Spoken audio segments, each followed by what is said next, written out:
Good afternoon. We are now moving to the ninth session of the 14th Southeast Europe Energy Dialogue. The title is Key Issues in Regional Energy Transition, and we are dealing with power generation, decarbonization, renewables, and energy efficiency. So, I'm not, because we are a little bit late, and probably there are people that they do have flights to catch, okay? I'm giving the floor to Mr. George Spyrou. He's Executive Director of Terna Energy in Greece. As a keynote speaker, the floor is yours. Thank you. I'm not going to say anything about the time. You know better than I. Yes, for sure, I will try. Yes, I will try to complete my presentation within 8 minutes, understanding that we are at the last stage of our conference. So I should like, first of all, to thank Mr. Stambolis for the invitation. And just before I express some thinking regarding the transition and renewable energies, to give my identity, I represent the Greek company Terna. Terna is really the leader in renewables here in Greece, having high quality and technology diversified volume of projects, and having also an organization with in-house know-how for the development, construction, operation of renewable projects. This moment we operate more than 900 megawatt, mainly in Greece and also in European countries. And we have a plan for the very next years to expand our power up to 6 gigawatts within the running decade. We are active in European, mainly in Balkan countries. So we study all the countries, their program, their targets, and we try to participate in the target of these countries, making our own programs for the very next years. We can show that within the very next 3 years, we schedule to install more than 2.4 gigawatt in the European countries, and we have all capacities to succeed this target. We study the system, the targets of the European countries, and we have come to some conclusions according to which some of the countries of the area for which we are speaking are lagging, while some others follow with a speed not so satisfying.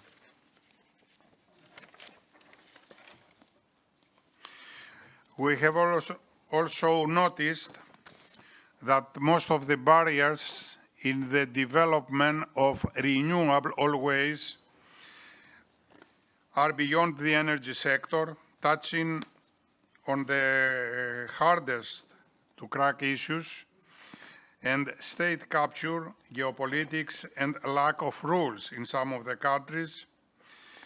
Sometimes energy sector decision-making put special interest ahead of the public interest, and sometimes political will and understanding of the new energy sector trends can't be implemented overnight, but adopting European Union. For some countries, the political stability and reduced institutional capacity creates obstacles. So we have noticed some challenges for the countries where we have been acting. And I should like just to mention the heads of these challenges that, according to our experience, are the grid.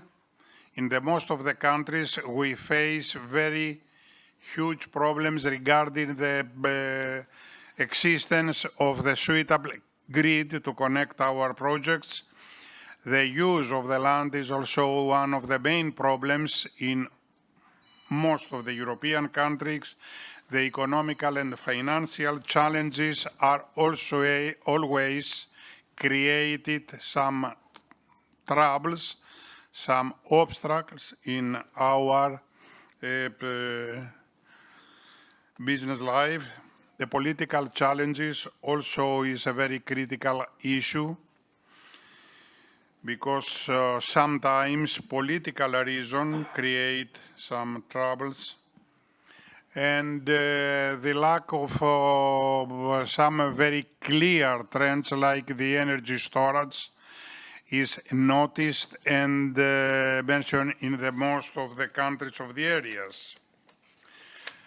We have noticed that really the most of the countries, European Balkan countries, should like to increase their power, but most of them don't remember always that these investments are made by private investors, investors who likes to have at least a fair, clear, stable system, not changeable from time to time.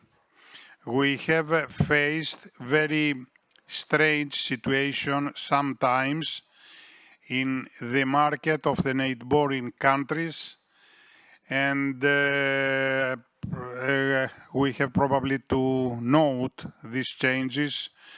We have note that sometimes the legislation system is changing, not in a fair way. Many times governments change retroactively, even retroactively, the existing tariff system. Sometimes they ask even the investors to pay back money due to the fact, as they said, that they are independent authority, forget to issue some limitations on the energy produced by the investor. I mean, in other words, that suddenly neighboring country decided to put a limitation on the megawatt hour that a producer delivered to the system with an already agreed price.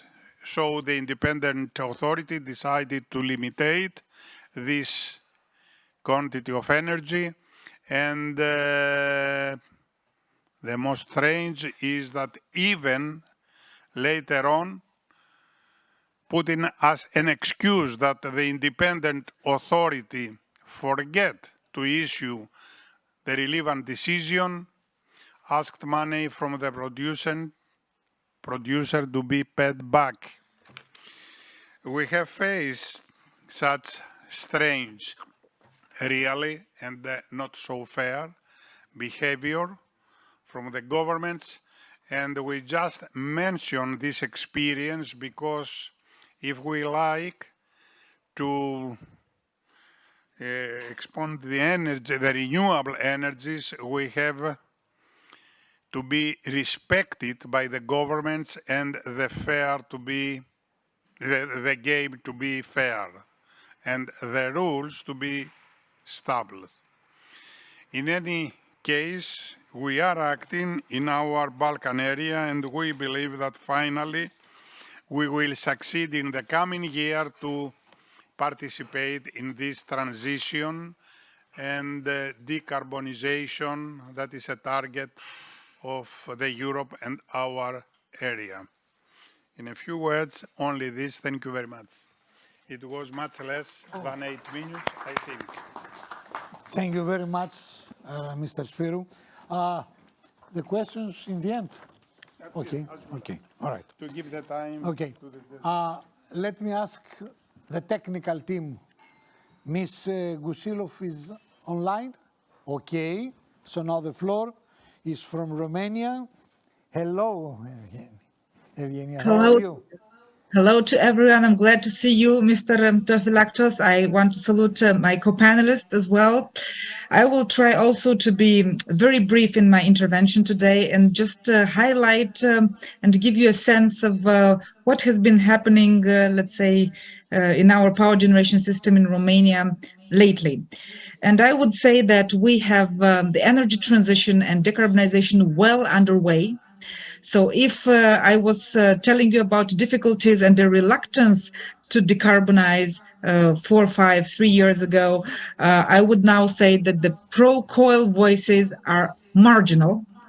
Moreover, I would say that the companies, the state-owned companies, are now big players in this decarbonization process because they were the last ones to embrace decarbonization. It was not their choice, but a significant part of the, let's say, renewable power generation capacity will be installed by the state-owned companies.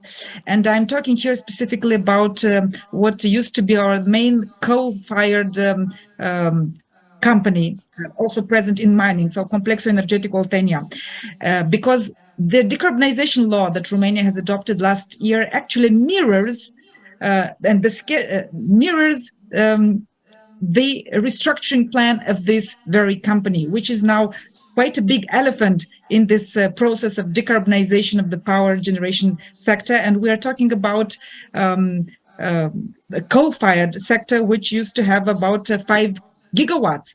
And we, of course, closed about 1,700 megawatts were retired in 2021.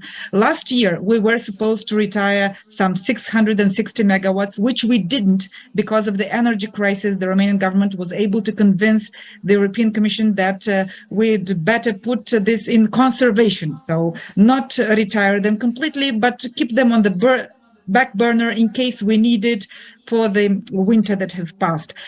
We didn't, so it was not the case because we survived the winter rather well, I would say. But they are still keeping it probably until September. So this 660 megawatts. We don't have any retirements of coal-fired capacity scheduled for this year and for 2024. The next major retirement of coal-fired capacity should take place in 2025. So almost 1.5 gigawatts.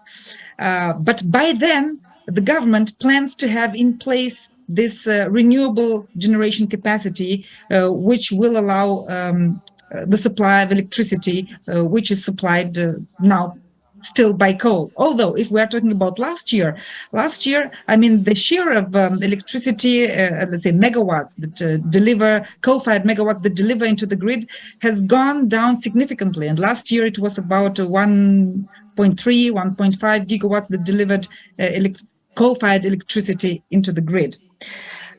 So we have this development, what the Romanian government wants to put in its place. So the Romanian government plans to put 2 new natural gas-fired power plants, which together have about 1,300 megawatts, and they plan to put in place 3,000 megawatts of new wind and solar projects. And this is only for Complexul Energetic Oltenia, which used to be the main coal-fired power producer in Romania.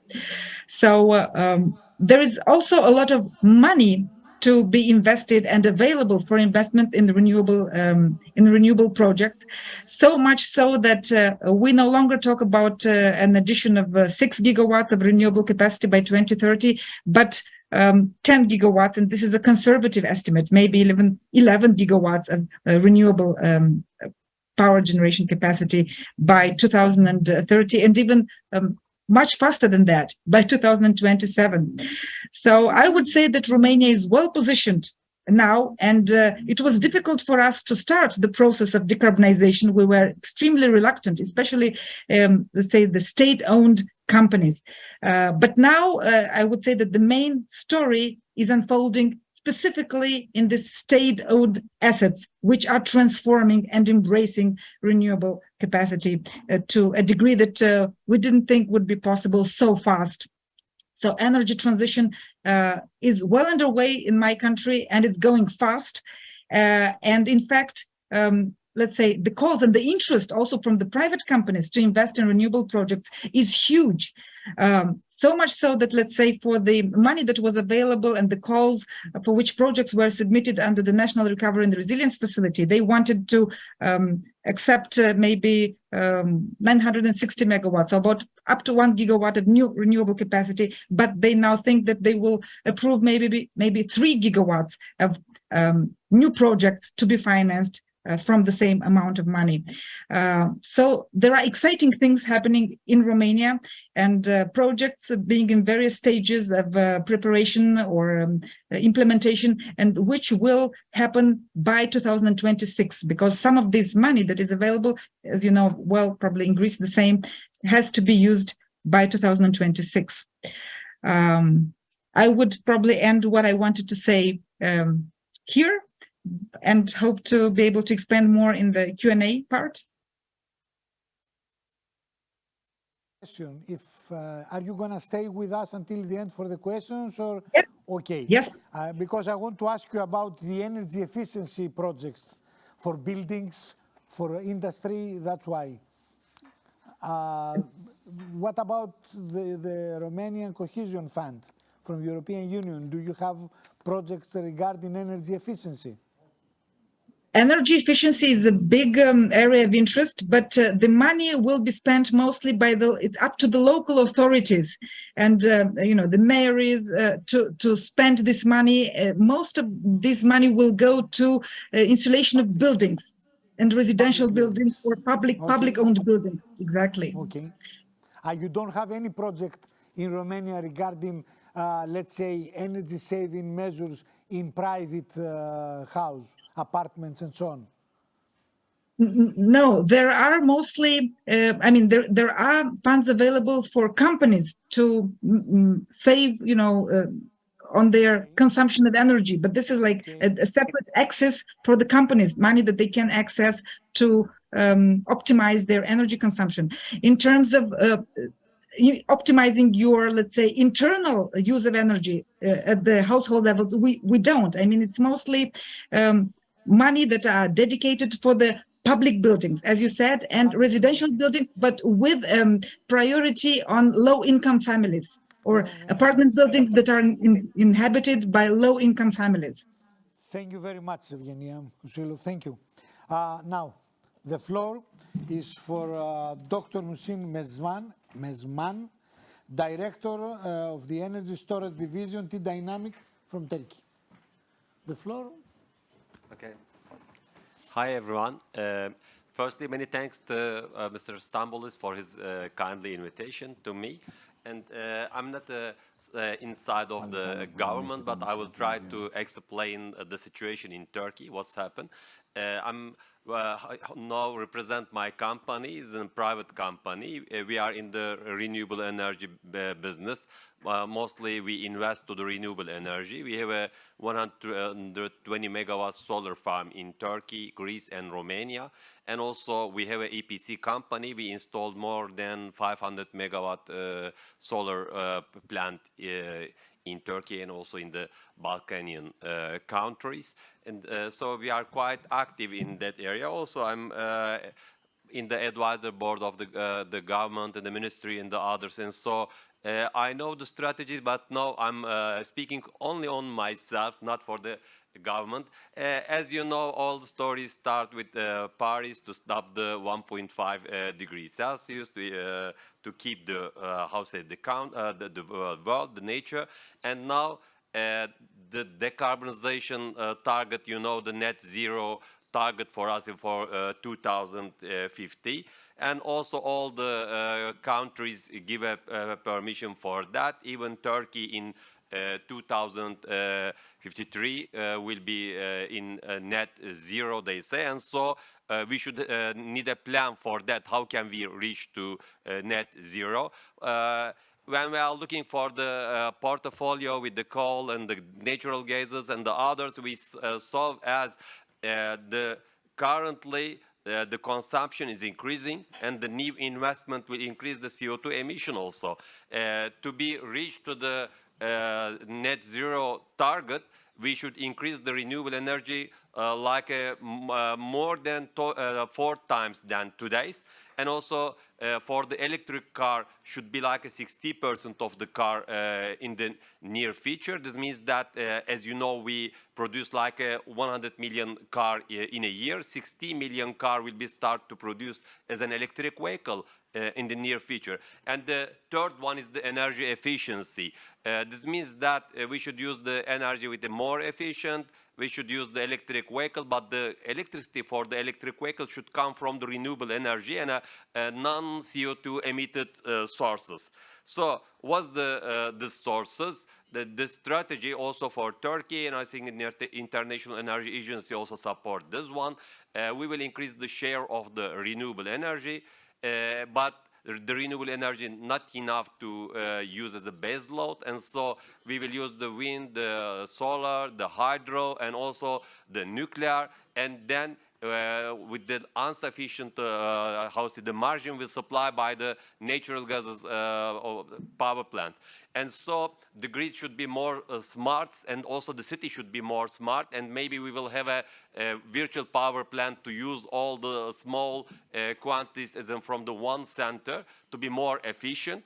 And also the energy storage will be dominant, but only to help and to integrate the smart grid, the smart city, and the renewable source to our life. So this is our strategy plan, but we have some crash on the way. Which type of crash? Like the net zero carbon target has a many restrictions. Then the pandemic we live together, and Russia and Ukraine crisis. So this is the politics side. We should make some new politics for that. For the net zero, we should increase the renewable, the energy efficiency, the carbon capture, and the carbon taxes, and for the Green Deal, even for Turkey, because it's quite important for us.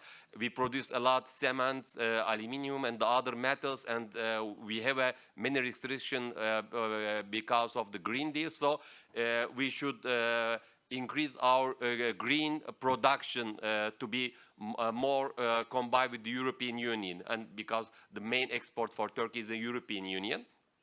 And also during the pandemic, you know, the supply chain is destroyed, and now the countries start to make a localizer to move the manufacturers to closing area, like in east of Europe, like in Ukraine, in Turkey, and the other. But after Russia invasion to Ukraine, we have a new topics. We say not only the closed and the local should be in a safe and under the guarantee. And so the political risk is also important, and we should need a roadmap for the political issues. So in Turkey now we have a 105 gigawatt installing capacity. Before the Turkish speaker explain it. In the renewable one, like 55 gigawatt is in the also the 55% of that, wind, solar, hydro, and geo capacity. And you see here like 45% of the installing capacity is in coal and natural gas, and all the other is renewable. But still we want to increase the renewable share to to reach our net zero target and the decarbonization's goals. So for that, the government announced a new legislation, is quite new, like 2 and 3 months ago, and they say the new solar and wind license will given by the storage, and they want to add like a 20% of storage capacity for when compared with the total capacity of the installing capacity. So also if you have a license for the wind and solar, you should add also energy storage, the battery storage system, to increase the capacity. And now we have this week, that's in new news, we have a 10 gigawatt solar installing and 12 gigawatt wind power plant in Turkey. So what's the the legislation said? They say if you want to install a new wind turbines, wind plants, the minimum should be 20 megawatt, and the maximum should be 250 megawatt in one project. And also, if you take a license for that, you should add, for example, if you apply for 20 megawatt wind turbine, you should add 20 megawatt hour minimum energy storage system to take the license. And also for the solar, they say 10 megawatt is the minimum and 250 megawatt is the maximum. And also you should add a minimum 1 hour system battery, like a 10 megawatt hour system to add. And after this legislation, they give a license for the production for 49 years. So we have in our transmission line for now 30 gigawatt capacity, the connectable capacity, but the application reached to 240 gigawatt. But they will give only 30, but the application is at 240. Most of the application will be rejected because of that. The wind farm, 60% of the application is a wind farm, and 40% of the application is solar farm. And up to now, the authority, the EMRA, gave 13 gigawatt pre-license, and under the evaluation, we have a 24 gigawatt with the storage. This means that 30 gigawatt wind or solar and 30 gigawatt hour battery will given within license. This is quite new. Each day is updated. And also for the reach to that, not only this one is important, also we want to be a producer, to be, because then huge capacity for ourselves, we will install that, but we want to to manufacture that. So for the renewable energy transition with the storage, we add the PV production, because we will install a lot PV model. Now in Turkey, we have a 30 PV producer, and 7.5 gigawatt production capability we have in Turkey. And for the wind turbine, we have many subcomponents. I think 50% of them can be produced in Turkey. And also for the electric vehicle, the Turkish National Car Project just started, and this month start to, deliver to the people. And also the EV charging, we make a new legislations, and we announced the new legislation for the EV charging system. Now in Turkey, we have more than 4,000 charging points, and we create a new market for the charging. It's a quite hot one. I don't want to give more effort because of the time limiting. And also for the battery, we start to 2 battery company start to manufacturing lithium-ion in Turkey, and the other 2 will start in 2025. One is in SK0, we say the Farasis and Turkish National Car. The second is LG Chem with Ford company. And also the nuclear power plant, Mr. Yurdakul explained it like a 4.8 gigawatt nuclear power plant under the construction, and the next year will start to generate NRC. And also the natural gas power plant, and the new wells for the natural gas is found for Turkey. And also we have a coal and lignite, and we want to be stopped there after the 2030 if we find all the resources. Thank you. Mr. Now the floor is for Dr. Stelios Loumakis. He's the president of SPEF, of the Greek Photovoltaic Association. Is that correct? The translation is something like that, huh?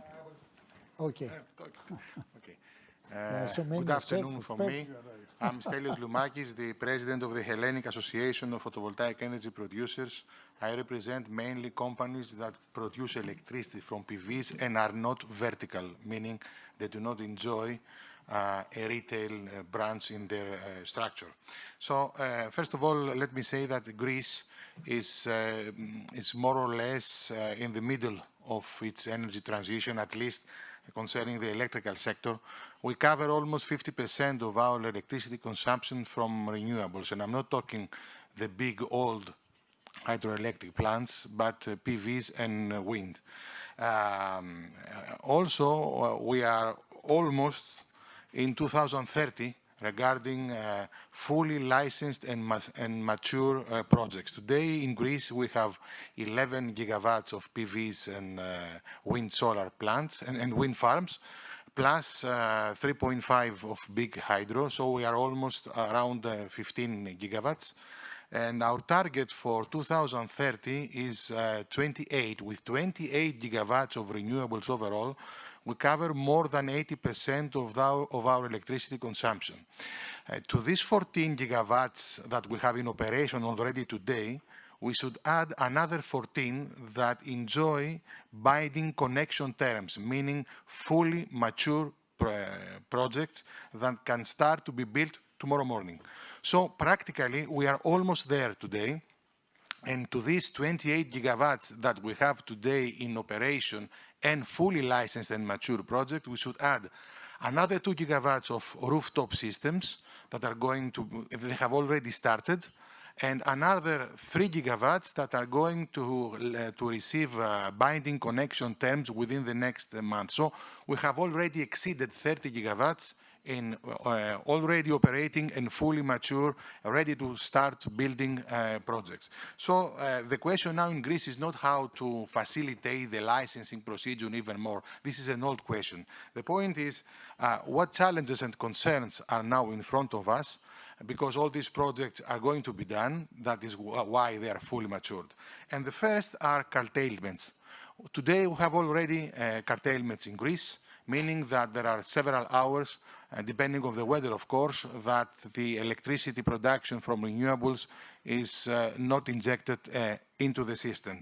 If we had ideal storage capabilities, these 30 gigawatts of PVs, wind and hydro that we have in operation and fully licensed can produce around 60 terawatt hours of energy. The demand in Greece today is only 52.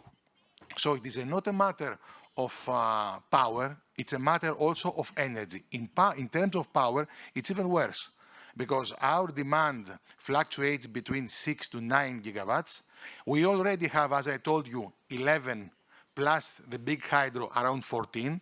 And if we have 28, that means that, and our demand is still under 9, it means that we will need a capacity of storage more than 10 gigawatts. That is not even in our National Energy and Climate Plan. In our National Energy and Climate Plan, the target for storage 2030 is only 8. So curtailments are here to stay. And now the question and the concern is how much pain is going to be needed until the market understands that the electricity production from renewables has limitations, and it is not a field only for, let's say, excitement and celebrations.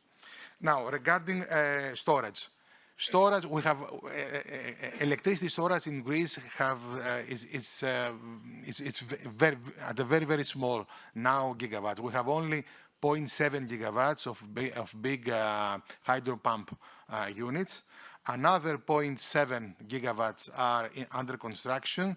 So until 2025, we're going to have 1.4 of big hydro pump storage, plus 1 gigawatt only of battery energy storage that we are going to have auctions this year, and these projects have to be ready in operation until the end of 2026. So until 2026, the pipeline is only 2.4 gigawatts of energy storage, while in renewables, every year we have 1.5 gigawatts of new installations.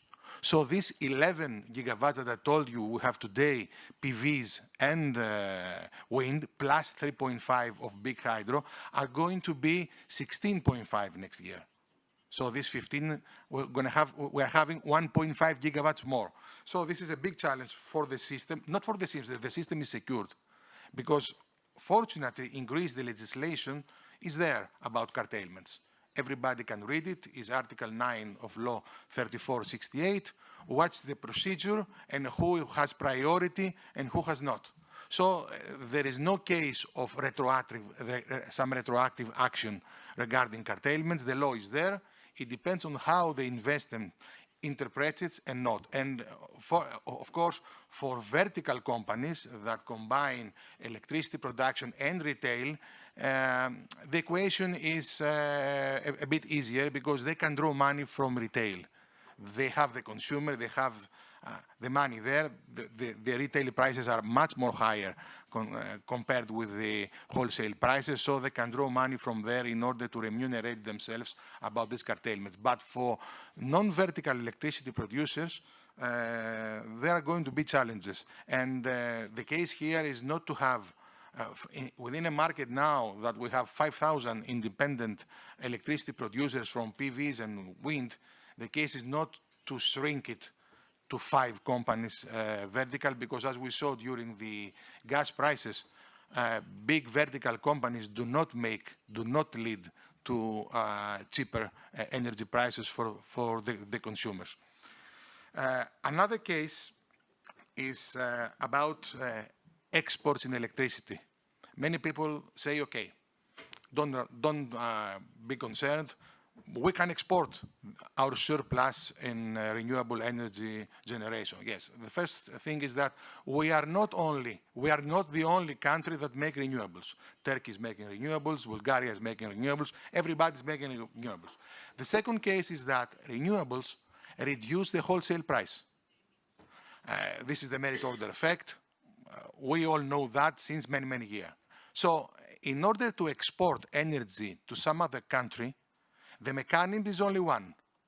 According to the marginal pricing model, your wholesale price should be lower than your neighbors. So the energy flows from the cheaper market to the more expensive. So in order to export your surplus in renewable electricity generation, practically we are talking in a competition of lower and lower and lower prices. And the biggest challenge here is that exports do not pay a RES levy. They do not pay a renewable energy levy. We all know that even if we have very, very low prices in our wholesale prices, prices and market, then the RES levy, the levy that the consumer pays, let's say, gives the additional amount of money needed, the missing money problem, so that the electricity producers from renewables receive their agreed reference price. In export, this is not the case. In export, there is no RES levy. So if you install excessive renewable capacity in your country, targeting to export all this energy, you should face a missing money problem, more or less, because the country that receives your energy is going to give you only your wholesale price that the exports were made to them. Normally, this under conditions of overcapacity and overgeneration, this wholesale price, if it is not zero or negative, for sure it's going to be lower than the agreed reference price that this project have in mind in their business plans. So there is going to be a missing money problem that needs some kind of regulation. Of course, it doesn't have to do with one country. It has to do with the whole Europe, and I'm not optimistic if it's going to be ever resolved. The other thing is that CFDs, contract of difference, two-way contracts of difference versus PPAs. We all know now, after the Ukraine gas prices, that the European Commission is in favor of two-way contracts for difference. Meaning, what means two-way contracts for difference? You build a renewable plant, you're going to have a reference price, and if the wholesale market is more expensive, you're going to give back the excessive amount of money. If the wholesale price is lower than your agreed reference price, you're going to receive from the RES levy, as I told before, the difference. That has to do with your local market and not exports. Now, this for sure is a very, very good situation for investors, but I think that maybe it will make them even blinder, more blind. Why? You see that you are going to have a fixed price. It is a two-way CFD, okay? I'm not going to have overcompensation if wholesale price is higher than my reference price, but I do not see whether I will produce and inject all this energy into the system, because curtailments are there. Now, what's the alternative? The alternative is the free market, and the major alternative are PPAs. PPAs are contracts between mostly private sector, while CFDs are with the state. But in shallow markets like Greece, like my country, PPAs is a huge challenge because mostly PPAs have been done within groups of companies, so are intercompanies PPAs. Practically, I produce my renewable energy from one company of my organization, and I want to sell it to the other company of my organization that has a retail activity, and I do a PPA. This is not this is not true PPA. True PPA is that fully independent organization can make a deal in order renewable energy to find its way to retail. Unfortunately, we are almost zero there in Greece, and I'm not optimistic whether there are true PPAs in true prices, in viable prices for electricity producers from renewables independent. I'm afraid that it will lead to the shrinking of the electricity production field from 5,000 companies to 5 to 6. Thank you very much for the invitation. Dr. Loumakis, thank you. The next one is Mr. Kaloyan Staikov. He's Chief Economist, Energy Management Institute from Bulgaria. The floor is yours.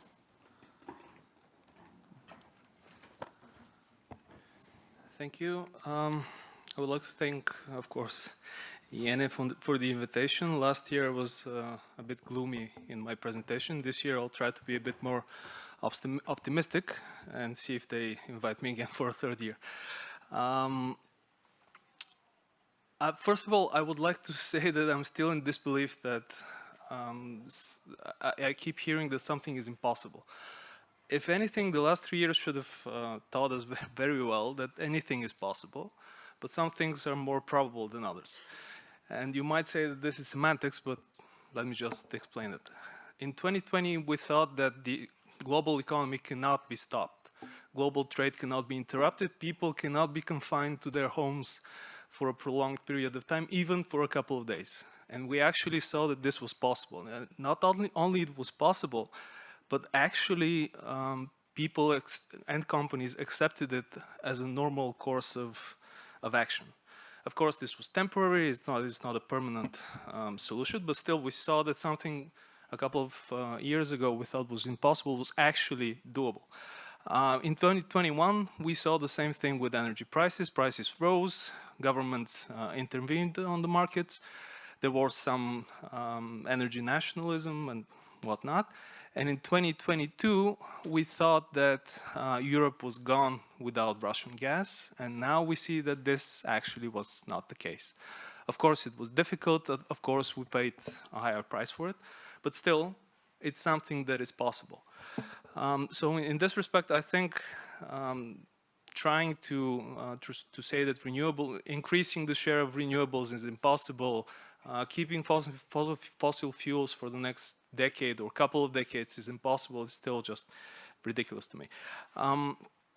So looking at the Southeast region in general, we can see that we can make a couple of conclusions. First of all, the region is a net importer of primary energy, and by the looks of it, it's going to remain this case should remain in the next couple of decades. In the past 10 years, actually, the imports have increased by 50%. So this means the region is growing, is becoming richer. Lifestyles and life expectancies are increasing. Companies are becoming more competitive. The other thing we see is that the general structure of energy consumption stays more or less the same. We see a couple of changes here and there, but nothing considerable. So if we're talking about energy transition in the region in the past 10 years, we haven't seen this. So this is something still to come. And this is something to keep in mind because in the last 10 years, we saw very easy financial conditions, very generous public programs, very low interest rates, and so on and so forth. And the next couple of years, and the next decade actually, it's going to be much more difficult. So what's the main problem behind energy transition? Usually when you talk about the issue in different countries, you usually get the same answer. On one side, there's the business. The business says we're very conservative, we don't like change, and we like to have some predictability. We heard this in previous panels. On the other side, there is, and of course, business is afraid for its competitiveness, so they expect any sort of change to influence this. On the other side, you have households. Households are saying we don't like rising prices, so we don't like anything changing. We like it the way it is, so keep it this way. And on the third side, you have people working in different sectors which are supposed to go out of work, for example, the mining sectors. And on the other side, you have the politicians which are afraid of anything from any group saying anything negative. But what is the case in the past 10 years? If you look at the region, you see that the region hasn't lost competitiveness, although there is some kind of energy transition. So this is not the big issue. Actually, you see exports rising from the region. Even in 2020, when energy prices were extremely high, we see an increase in the volume, not the prices, the volume of produced and exported chemicals. We see the same in other manufactured goods, and we see the same in electrical machinery and vehicles. So increasing energy prices is not directly correlated with the loss of competitiveness. On the other side, there is the households. Households have seen increasing incomes, which outpace the increase in energy prices and in general inflation. So this is another issue that is more or less a perception rather than a reality. And on the third side, we have the workers in different sectors, which we've seen economies restructure, and there are two general approaches. One is slow but planned, and the other one is basically a shocking approach. Of course, the second one is much more, stressful for everybody. So we should try to avoid this. So keeping this in mind, I think that we're seeing more or less a swing between one extreme and another. So a couple of years ago, we thought that renewable energy was the future. Everyone was investing in it. This was the case, for example, in Bulgaria and Greece as well. We saw a huge increase in new investment between 2010 and 2012, and then investments flatlined for a long period of time. And it was only a couple of years ago that we actually saw renewed investor interest into new investments in renewables. Now, looking from our current point of view, we're saying, well, grids aren't ready for this, grids aren't developed, why didn't we develop them earlier? And as I said, if you look at the 10-year flat line in investment interest, any investments in developing grids in order to incorporate new generation for renewable energy sources is actually kind of illogical. You don't have the investment interest, but you're developing the grids. So this is a typical problem, I think, which is normal for different sectors.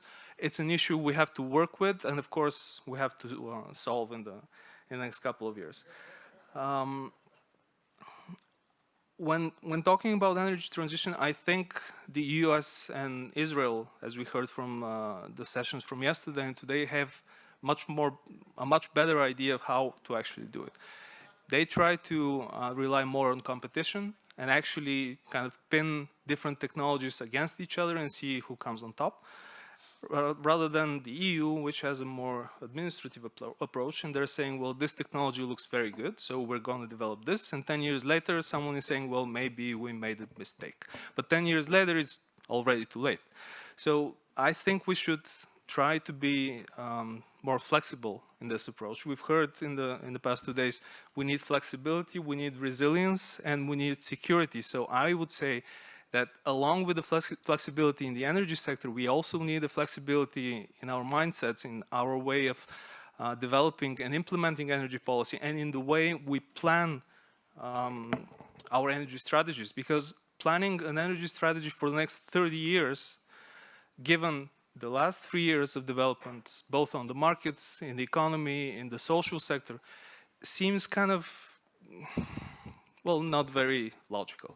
So I would say we need to kind of try to change our mindset as well as the energy sector, so as both of them go hand in hand, rather than try to create a new energy sector with the old mindset we've had in the past 30 years when the energy sector was developed in a different way, the economy was working in a different way, and pretty much everything was different. I have a lot more examples to give you, but I'm sure we're short of on time, so if I have... Thank you. Thank you. Thank you very much. Thank you. Do we have Ms. Dariotti online? Yes, okay. The next speaker is Dr. Margarita Dariotti, Hello. Project Manager from DEPA. The floor is yours. Μ' ακούτε? Hello. Good afternoon to everyone. Thank you very much for the invitation.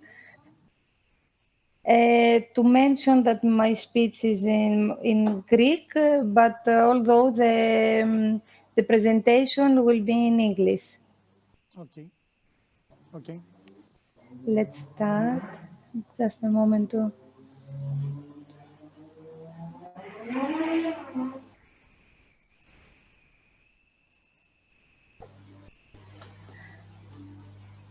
Can you see my presentation? Yes. Καλησπέρα. Ας ξεκινήσουμε με κάποια πράγματα για την ΔΕΠΑ Εμπορίας. Η ΔΕΠΑ Εμπορίας είναι μια σύγχρονη, ανταγωνιστική και ολοκληρωμένη ενεργειακή εταιρεία, πρωταγωνιστή στο ενεργειακό τοπίο και με σημαντική συμβολή στην ανάπτυξη της ελληνικής οικονομίας. Έχει υιοθετήσει τα τελευταία χρόνια μια πολυεπίπεδη στρατηγική με στόχο την επέκταση των εταιρικών της δραστηριοτήτων και την απρόσκοπτη μετάβαση στην πράσινη ενέργεια, υπηρετώντας τους εθνικούς ενεργειακούς στόχους, προετοιμάζοντας το έδαφος για τη νέα πράσινη πραγματικότητα. Για την υλοποίηση των στόχων της έχει ως βασικούς άξονες τον απόλυτο σεβασμό στο περιβάλλον και στο κοινωνικό σύνολο, την ενίσχυση της πράσινης επιχειρηματικότητας, αλλά και την επινόηση και αξιοποίηση των καινοτόμων πρακτικών για την προστασία του περιβάλλοντος που παράλληλα μπορούν να αποτελέσουν μοχλό ανάπτυξης της ελληνικής οικονομίας. Η ΔΕΠΑ, αξιοποιώντας την πολυετή εμπειρία της στην αγορά του φυσικού αερίου και το εξειδικευμένο προσωπικό της, επενδύει συστηματικά σε έργα στην ανάπτυξη καινοτόμων τεχνολογιών για τη χρήση εναλλακτικών και πιο καθαρών καυσίμων. Για την ανάπτυξη, υλοποίηση και παρακολούθηση των έργων έχει συσταθεί το Γραφείο Διαχείρισης Έργων με τις κατάλληλες ομάδες αναέργο, όπως βλέπετε και στην παρουσίαση. Το βιομεθάνιο, ας πούμε μερικά πράγματα για το βιομεθάνιο, ως ανανεώσιμο καύσιμο με μηδενικό ανθρακικό αποτύπωμα, συμβάλλει αφενός στην βιώσιμη ενεργειακή μετάβαση και αφετέρου στη μείωση της ενεργειακής εξάρτησης της χώρας μας. Μέσω του έργου βιομεθανίου, η ΔΕΠΑ εισέρχεται στην παραγωγή και διακίνησή του, το οποίο την καθιστά μία από τις πλέον πρωτοπόρες εταιρείες στην ελληνική αγορά, καθώς αναβαθμίζει τις μη εκμεταλλεύσιμες πλεονάζουσες ποσότητες βιαρίου σε υψηλής περιεκτικότητας βιομεθάνιο και τη διοχέτευση αυτό απευθείας στο δίκτυο φυσικού αερίου ή χρήση του ως καύσιμο κίνησης. Ας δούμε λίγο την τάση που επικρατεί στην Ευρώπη. Αξίζει να σημειωθεί ότι στις ευρωπαϊκές χώρες η αναβάθμιση του βιαερίου σε βιομεθάνιο χρησιμοποιείται ευρέως, είτε για έκχυση στο δίκτυο φυσικού αερίου, είτε για συμπίωση, είτε και για κρυογενική υγροποίηση LNG. Σύμφωνα με στατιστικά στοιχεία του EBA, η παραγωγή βιομεθανίου γνώρισε αξιοσημείωτη ανάπτυξη την τελευταία δεκαετία, ενώ το 2021 σημείωσε τη μεγαλύτερη ετήσια αύξηση με τη Γαλλία να πρωτοπορεί στην ευρωπαϊκή αγορά. Για το 2022 αναμένεται μεγαλύτερη αύξηση, καθώς πολλές μονάδες βιομεθανίου τέθηκαν σε λειτουργία μέσα στο 2022. Στην Ευρώπη δραστηριοποιούνται περίπου 1.222 μονάδες βιομεθανίου. 133 μονάδες συμπιέζουν το βιομεθάνιο, επιτόπου για παραγωγή συμπιεσμένου βιομεθανίου, εκ των οποίων οι 69 φιλοξενούνται από τη Σουηδία. Το βιομεθάνιο μπορεί να διαδραματίσει σημαντικό ρόλο στην επίτευξη των στόχων της Ευρωπαϊκής Ένωσης για τη μείωση των αερίων του θερμοκηπίου. Η Ευρωπαϊκή Ένωση αναγνωρίζει πλήρως τα ωφέλη του και θέτει ως στόχο τα 35 BCM παραγωγή έως το 2030. Σύμφωνα με το Gas for Climate Report, υπάρχει διαθέσιμο δυναμικό πρώτων υλών για την παραγωγή 41 BCM βιομεθανίου που υπερκαλύπτει τον στόχο αυτό. Οι βασικές πρώτες ύλες είναι η ζωική κοπριά, τα αγροτικά υπολείμματα και η φυτική βιομάζα. Εκτιμάται ότι η Γερμανία θα κατέχει την πρώτη θέση στην παραγωγή και θα ακολουθεί η Γαλλία, η Ιταλία, ενώ η Ελλάδα βρίσκεται στην 17η θέση. Να σας πω αναφορικά με την Ελλάδα τώρα, οι κατηγορίες βιομάζας που εξετάζονται για τη χώρα μας είναι απόβλητα κτηνοτροφικά, γεωργικά, αγροτοβιομηχανικά και αστικά, όπου εκτιμήθηκε από το τμήμα βιομάζας του ΚΑΠΕ το θεωρητικό δυναμικό, με δυναμικό βιομεθανίου 1,14 BCM, με τα κτηνοτροφικά απόβλητα να κατέχουν την πρώτη θέση στο δυναμικό. Η ΔΕΠΑ, στην πορεία της προς την υλοποίηση του πιλωτικού έργου βιομεθανίου και δεδομένης της καινοτομίας του έργου αυτού, καθώς δεν έχουν προηγηθεί παρόμοια έργα στην ελληνική επικράτεια, είχε να αντιμετωπίσει την απουσία ειδικής σχετικής νομοθετικής ρύθμισης για το βιομεθάνιο. Αν και ήδη με το νόμο 4439 του 2016 το βιομεθάνιο είχε αναγνωριστεί και χαρακτηριστεί ως εναλλακτικό κάψιμο για τις μεταφορές, έλειπε το πλαίσιο για τους όρους και τις προϋποθέσεις χρήσης του σε υποδομές φυσικού αερίου. Πρόσφατα, με την ψήφιση του νόμου 5073 τον Μάρτιο του τρέχοντος έτους, θεσπίστηκε η χρήση του βιομεθανίου στα δίκτυα φυσικού αερίου. Αναμένεται η έκδοση του κανονιστικού πλαισίου από τους διαχειριστές δικτύων φυσικού αερίου, ώστε πλέον το βιομεθάνιο να χρησιμοποιηθεί και για την έκχυσή του στα δίκτυα φυσικού αερίου. Επομένως, είναι θετικό το ότι το κράτος ανταποκρίνεται με προσαρμογές της νομοθεσίας που διευκολύνουν την υλοποίηση αντίστοιχων έργων. Η ΔΕΠΑ, προκειμένου να εξοικειωθεί και να αποκτήσει την απαραίτητη τεχνογνωσία, ξεκινήσαμε το 2021 το σχεδιασμό του πιλωτικού έργου αναβάθμισης βιοαερίου σε βιομεθάνιο, σε υφιστάμενη μονάδα βιοαερίου. Το πιλωτικό αυτό έργο έχει σχεδιαστεί έτσι ώστε το παραγόμενο βιομεθάνιο να συμπιεστεί και να χρησιμοποιηθεί ως καύσιμο κίνησης σε κοντινά πρατήρια φύσικων ή μελλοντικά για έκθεση στο δίκτυο φυσικού αερίου. Σήμερα, μετά από συντονισμένες ενέργειες της ΔΕΠΑ και σε συνεργασία με τη μονάδα βιοαερίου, την Φαρμαχίτας, ξεκινάμε την κατασκευή της πρώτης στην Ελλάδα μονάδας συμπιεσμένου βιομεθανίου. Το έργο αναμένεται να τεθεί σε εμπορική λειτουργία εντός του επόμενου έτους, με αρχική ετήσια παραγωγή περίπου 1 εκατομμύριο κυβικά βιομεθανίου. Να σας πω στα γρήγορα λίγα λόγια για τη Φαρμαχίτας και γιατί επιλέχθηκε αυτή η συγκεκριμένη μονάδα. Η Φαρμαχίτας είναι μια οικογενειακή επιχείρηση που δραστηριοποιείται στην παραγωγή και εμπορία χοιρινού κρέατος εδώ και πάρα πολλές δεκαετίες. Πολύ σημαντικό στοιχείο για την επιλογή της είναι ότι λειτουργεί σύστημα βιοαερίου για την συμπαραγωγή θερμικής και ηλεκτρικής ενέργειας ισχύως 3 ΜΒ, χρησιμοποιώντας ως πρώτες ύλες κυρίως κτηνοτροφικά απόβλητα. Είναι εγκατεστημένη σε μια μεγάλη έκταση στη Φιλιππιάδα Πρεβέζη, στη Δυτική Ελλάδα και σε κοντινή απόσταση από το πρατήριο φύσικων στα Ιωάννα, καθώς και από άλλα πρατήρια μη συνδεδεμένα με το δίκτυο του φυσικού αερίου. Είναι μια μονάδα σταθερή, με σταθερή και ποιοτική παραγωγή βιοαερίου, μέρος της οποίας προμηθεύει και την ΔΕΠΑ. Στην διαφάνεια αυτή σας παρουσιάζουμε το διάγραμμα ροής της διεργασίας. Με πράσινο χρώμα αποτυπώνεται η διεργασία παραγωγής βιοαερίου, ενώ με μπλε χρώμα η διεργασία παραγωγής βιομεθανίου συμπίεσης και μεταφοράς στους σταθμούς φύσικων. Οπότε πάμε να δούμε τα στάδια αυτά λίγο με τη σειρά. Η τεχνολογία αναβάθμισης του βιοαερίου που επιλέχθηκε ήταν αυτή των μεμβρανών, σύμφωνα με έρευνες αλλά και από το EBA report, βλέπουμε τα μερίδια των τεχνολογιών αναβάθμισης όπως έχουν διαμορφωθεί τα τελευταία χρόνια στην Ευρώπη.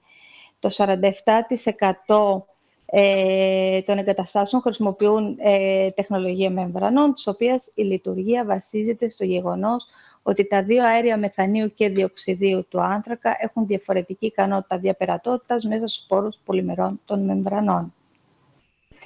Ο εξοπλισμός της μονάδας αποτελείται από μια συστοιχεία τμήματων, συνολικής διάστασης περίπου 14x10 μέτρα, όπου αρχικά το βιοαέριο απαλλάσσεται από υγρασία, διέρχεται από φίλτρα ενεργού άνθρακα και προκειμένου να απαλλαχθεί από υδρόθιο, πτυτικές οργανικές ενώσεις και σιλοξάνες, συμπιέζεται στη συνέχεια πριν εισαχθεί στο σύστημα των μεμβρανών για τον τελικό καθαρισμό από το διοξίδιο.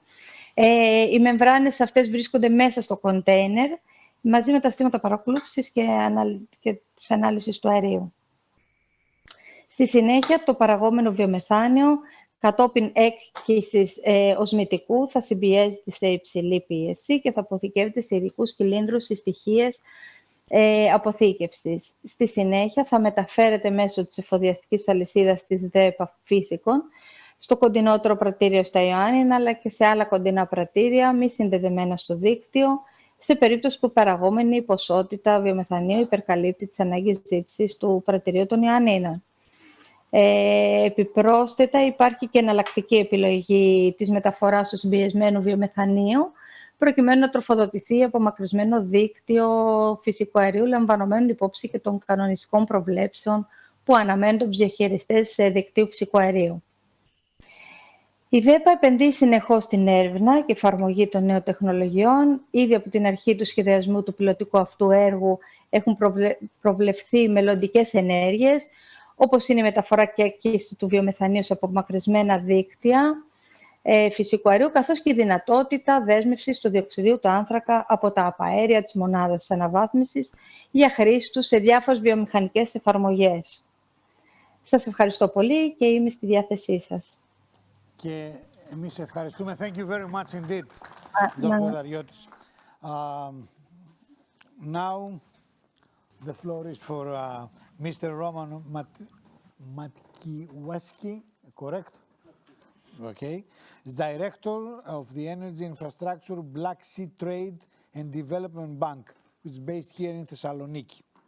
Good afternoon. I'll be brief anyway. I'll try to keep it short. Good afternoon. It's a pleasure to be here. Thank you very much to the IANET for the invitation and Mr. Stambolis and the whole team. I represent the Black Sea Trade and Development Bank, which is a regional multilateral development bank based actually here in Thessaloniki, covering what I would call countries neighboring the Black Sea. There's 11 countries of operation. Greece is obviously one of them. Our headquarters is based here, and we are focused a lot on energy, infrastructure, the whole region. And I'll talk a little bit about what I feel I'll just come to the summary of what I think are the key risks and issues in terms of energy and the transition, particularly to renewables. I mean, we all know with recent events what's going on, pandemic, inflation now, not out of control, but quite high. And the move to renewables is also a challenge which we've been dealing with for years, but it also focuses a lot of energy towards that. And a lot of investment has gone that way, but not enough. And I would say I would categorize it in three different categories of economic, financial, and technical and regulatory. So in terms of economic, financial, one thing to remember about a lot of this renewables is it's not a constant energy, we all know, and therefore it's not always reliable in terms of a steady base load. Secondly, in terms of on financial, in terms of the construction costs have increased because of inflation, as we know. Secondly, interest rates are increasing. So again, costs are increasing. And the uncertainty with regards to the offtake. Before, when we had fixed offtakes, it was state PPAs. There was one thing in terms of stability of price, and therefore, as a bank, you're more easier you can finance it. Now, when you're dealing with CFDs, would be nice if you had a state backer of the CFDs. That's one thing. But secondly, if you're doing it with corporate PPAs, you have another element of risk that you've not had before. So therefore, instead of relying on state PPAs, you have a corporate. You have to understand the corporate risks and so forth. So therefore, you have a lot more uncertainty in terms of providing, having a stable cash flow, because as a bank, what you want is a stable or steady, certain cash flow to finance projects. And then obviously it's also affecting the rates of return for investors. So all these things are affecting the rates of return to investors that are also looking for higher rates of return. Then on the technical elements, as I was saying, in terms of their dispersed assets, they're not all concentrated, and they're not one big power plant, and it's much more dispersed. And interconnectivity and connection to the grids become a lot more important. And also in terms of the integration in terms of management and upgrading of expansion of the networks is extremely important.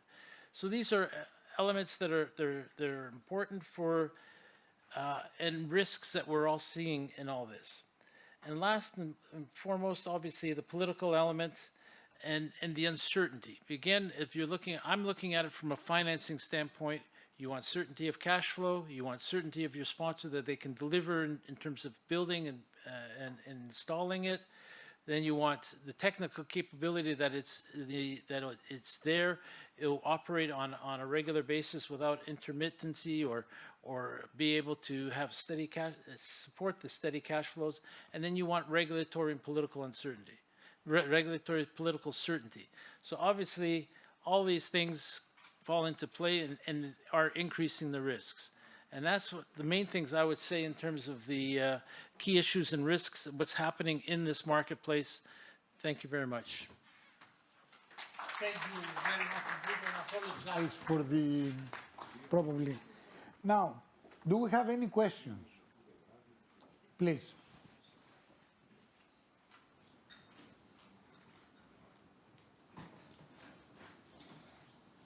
Please state your name and to whom you address the question.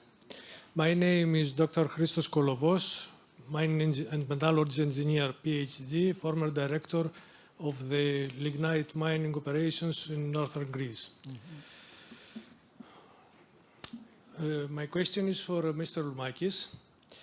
And Mr. Loumakis, you asked what challenges are in front of us during your speech. I have a challenge for you. This morning, the police forces brutally attacked peaceful demonstrators at a village 8 kilometers west of Kozani. I don't know if you have heard about this.